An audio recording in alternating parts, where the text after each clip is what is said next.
اعوذ باللہ من الشیطان الرجیم بسم اللہ الرحمن الرحیم وبہ نستعین انہ خیر ناصر و معین۔ سب سے پہلے میں آپ تمام عزیزان، طلاب عزیز اور بزرگان کرام کو اور بالخصوص رہبر انقلاب اسلامی حضرت آغا کی خدمت میں آج کے روز یعنی روز ولادت حضرت محمد صلی اللہ علیہ وآلہ وسلم کی مناسبت سے ہدیہ تبریک پیش کرتا ہوں۔ سامعین محترم، آج ہم ایک بہت ہی مقدس دن، ایک مقدس شخصیت کا پروگرام کا انعقاد کر رہے ہیں، تو ہمیں دیکھنا چاہیے تھا ہم جب بھی اپنے نخبگان کی یا جو ہمارے مذہبی طبقہ یا ہمارا جو ایلیٹ کلاس ہے، جن سے ہم معنوی لحاظ سے، ہم روحانی لحاظ سے اپنی ضرورت پوری کرتے ہیں، تو ایک طریقہ وہ ہے کہ ہم اس شخصیت کا دیکھیں کہ وہ کس فضا میں اٹھتی ہے اور قیام کرتی ہے اور اپنے لوگوں کے لیے کام کرتی ہے۔ اگر آج ہم رسول خدا کی بات کرتے ہیں تو ہمیں دیکھنا ہوگا وہ عرب کا معاشرہ اس وقت 1400 سال پہلے انسانیت کس نہج پر اور کس موڑ پر کھڑی تھی۔ تو جب ہم عرب کا موازنہ کرتے ہیں تو دیکھتے ہیں وہاں جاہلیت انتہا کو تھی، ظلم تھا، ستم تھا، خرافات اپنے آخری درجے پر پہنچ چکی تھی۔ ایک طرف آپ کو امپراتوری روم نظر آتی ہے اور دوسری طرف ایران کا مجوسی تمدن اس وقت نظر آتا ہے۔ اس وقت میں رسول خدا رحمت العالمین بن کر پوری انسانیت کے لیے ہدایت کا چراغ بن کر اس سرزمین پر قدم رکھتے ہیں۔ یہ جو مشیت خداوند متعال تھی کہ حضرت آدم علیہ السلام سے لے کر حضرت خاتم تک 1,24,000 پیغمبر کو انسان کی ہدایت کے لیے بھیجا گیا، لیکن آخر پر خاتم المرتبت پر یہ دین کا سلسلہ تمام ہو گیا۔ تو ایک جو میں سوال جس پر آج میں بات کرنا چاہوں گا وہ خود ہدف بعثت ہے، خود مبعوث ہونا ہے، یعنی رسول خدا مبعوث کیا ہوئے۔ یا اگر میں اسے سادہ تر کروں، البتہ کہ سادہ تر نہیں ہے جشن کے ماحول میں، لیکن میں کیونکہ گفتگو کر رہا ہوں آپ سے، بعثت کی ڈاکٹرائن کیا تھی؟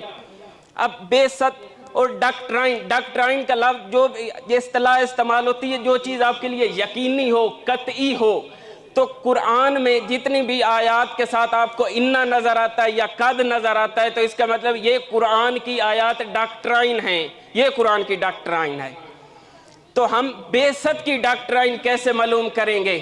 وہ خود انہوں نے فرمایا انما بعثت لاتمم مکارم الاخلاق، میں کس لیے مبعوث ہوا ہوں؟ اخلاق کی تکمیل کے لیے۔ اور وہ اخلاق ہی کون سا ہے؟ مکارم اخلاق ہے۔ سامعین محترم، آج ہم بحرانوں سے گزر رہے ہیں۔ اگر میں آپ کو کہوں ہم اقتصادی بحران سے گزر رہے ہیں، آپ کہیں گے جی۔ اگر میں کہوں انرجی کا بحران ہے، آپ کہیں گے جی۔ لیکن ایک ایسا بحران بھی ہے جس کی طرف ہم عموماً توجہ کم کرتے ہیں، اور وہ اخلاقی بحران ہے۔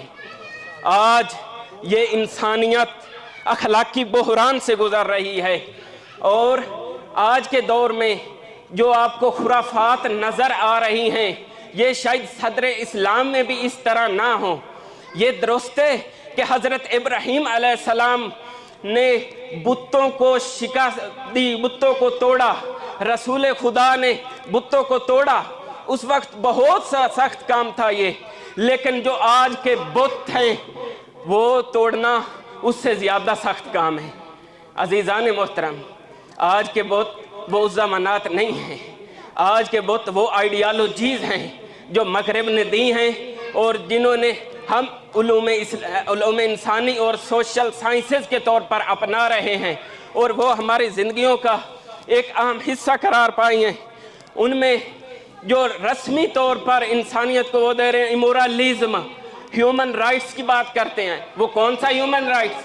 हम भी ह्यूमन राइट्स की बात करते हैं, हम भी हुकूक बशर की बात करते हैं। ह्यूमन राइट्स यानी वो ह्यूमन राइट्स जिसमें मबना इंसान है, असालत इंसान को हासिल है, खुदा उसमें साइड पर है, ये ह्यूमन राइट्स। इसी तरह फुकुयामा ने 1990 में किताब लिखी जिसमें वो लिबरल डेमोक्रेसी का नज़रिया देता है। वो किताब लिखता है एंड ऑफ हिस्ट्री के उन्वान से, यानी अब तारीख इख्तिताम को पहुंच चुकी। उसकी नज़र में तारीख ऐसे इख्तिताम को पहुंची क्योंकि आइडियालॉजीज, मुख्तलिफ आइडियालॉजीज आपस में टकरा रही थी। जो आखिरी आइडियालॉजीज है वो लिबरलिज्म बची, यानी लिबरलिज्म ने सब को शिकस्त दे दी। तो अब जो दुनिया को चलाएगी वो लिबरलिज्म होगी। लेकिन अजीज़ान मोहतरम, हम इस नज़र के कायल नहीं हैं। आज से 1400 साल पहले तारीख तमाम हो चुकी थी, दीन कामिल आ चुका था, आइन मुकम्मल हो चुका था, और उसके बाद आगे जो सिलसिला बढ़ना था वो जो दीन की तकमील के बाद, सलवात पढ़े मोहम्मद वाले मोहम्मद।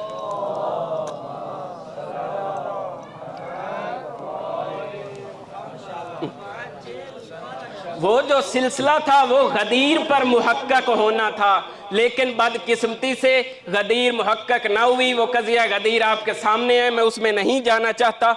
और आज ये सब उसके बाद इंसानियत का जो इनहिराफ देखते हैं, और जो आज के बुत हैं, बुत ये आइडियालॉजीज़ हैं। इंशाल्लाह हम इन आइडियालॉजीज़ को तोड़ेंगे। और दूसरी बात मैं जिस पर करना चाहूँगा, आज हमारे लिए उसवा हसना कौन है? वो पैगंबर इस्लाम है, या आज हमारे लिए उसवा हसना डिकार्ट है? यानी वो डिकार्ट जिसकी आज हम थ्योरी पढ़ रहे हैं, जिसने पूरी ज़िंदगी अज़दवाज नहीं किया था लेकिन एक बेटी का बाप था, वो हमारे लिए मकारिम अखलाक है? या नक्श मकारिम अखलाक है जो कहता है खुदा अब मर गया, अब खुदा से हम बेनियाज हैं? कौन मकारिम अखलाक है? या रहमतुल्लिल आलमीन मकारिम अखलाक है? और जो मगरबी आइडियालॉजीज हैं वो नजस अफकार हैं। बकौल रहबर इनकलाब इस्लामी, जो मगरब ने उलूम इंसानी सोशल साइंसेस दिए हैं वो मसमूम हैं। हम चाहते हैं हम तरक्की करें, हम उलूम में भी आगे जाएं, टेक्नोलॉजी में आगे जाएं, लेकिन हमारी मगरब से रविश में इख्तलाफ नहीं है, हमारा मगरब से मबना में इख्तलाफ है, हम मबानी में इख्तलाफ, हम मबानी अपने कुरान और सुन्नत से लाएंगे इंशाअल्लाह ताला।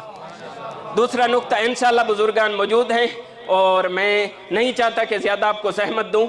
जो जैसे बरदर अजीज़ ने हफ्ता वहदत के हवाले से बात की, तो हम एक उम्मत थे, हम एक ख़ानदान था, हम आपस में मोहब्बत से रह रहे थे, तरक्की कर रहे थे, पेशरफ्त कर रहे थे।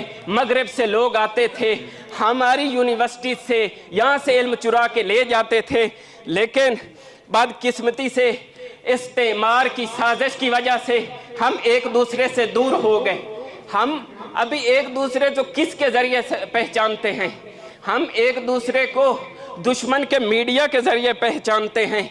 और खुद जो मैं इख्तलाफ नज़र की बात नहीं कर रहा, जब हम वहदत की बात करते हैं, वहदत का ये माना हरगिज़ नहीं है कि हम अपने तशख्खुसात को ख़त्म कर दें। हम अपने तशख्खुसात को बरकरार रखेंगे, उसके बावजूद जो हमारे मुश्तरकात हैं, क्योंकि हमारे 90% मुश्तरकात हैं, 10% इख्तलाफात हैं, उनको बास व मुबाहिसे से हल हो जाएगा। इख्तलाफ होना चाहिए, बास व मुबाहिसा होना चाहिए। मैं आपसे सवाल कहता हूँ, खुद हमारे जो रहबरान लीडर्स हैं हमारे मकातिब के, हमारे तशय्यो के लीडर इमाम जाफर सादिक अलैहिस्सलाम, उनकी खिदमत में मसलक हनफी के लीडर अबू हनीफा जाते थे, इनका मुबासा होता था। उस वक्त भी बाज़ फ़िकी मसाइल में, कलामी मसाइल में इख्तलाफ नज़र मौजूद था, लेकिन उसके बावजूद कभी इन्होंने एक दूसरे की तौहीन नहीं की, कभी इन्होंने एक दूसरे की तकफीर नहीं की, कभी इन्होंने एक दूसरे को बुला भला नहीं कहा, एहतराम के साथ एक दूसरे से बात करते थे।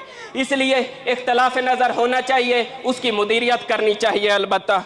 और क्योंकि हमारा कुल्ली हदफ एक है, रविश हमारी मुख्तलिफ है, 90% हमारे इश्तराकात हैं, उनको ले, 10% है वो जो बहस मुबाहिसे से इंशाल्लाह हल हो जाएंगे, और इंशाल्लाह हम एक उम्मत वाहिदा बनेंगे और इस्तेमार को मिलकर शिकस्त देंगे। और ये फितना अंगेज़ अनासिर जिन्होंने आज हमें तकसीम किया, आज قومی نام پر، نسلی نام پر، زبانی عنوان کے طور پر، مذہب کے نام پر ہمیں تقسیم کیا ہے، ہم ان کے بازو کاٹیں گے اور پھر ایک امت واحدہ بن کر پوری دنیا کو بتائیں گے کہ تشیع کی طاقت اور بالخصوص امت مسلمہ کی طاقت یہ ہوتی ہے۔ والسلام علیکم ورحمۃ اللہ وبرکاتہ۔